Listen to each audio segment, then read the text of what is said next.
Сигурно сте чували, че обощарят ходи бос. Всеки ден до Коледа въртя това колело и правя уебсайт за темата, която ми се падне.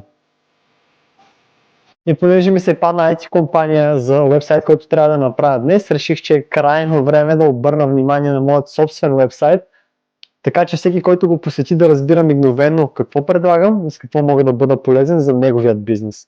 Втората версия на уебсайта виждаме заглавие "Развийте вашият бизнес", което е изключително общо и не дава никаква информация за какво става въпрос. Под заглавие "Ние сме малък екип, фокусиран на бла бла бла бла". В новата версия на уебсайта заглавието дава доста повече информация всъщност каква услуга се предлага, а именно изработка на уебсайтове.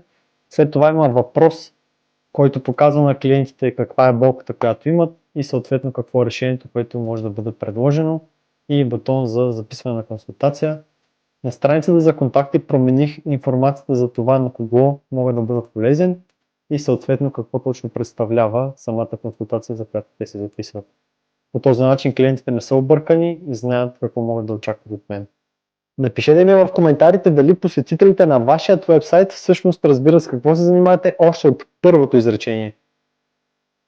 Последвайте ме, за да разберете какво ще се падне утре.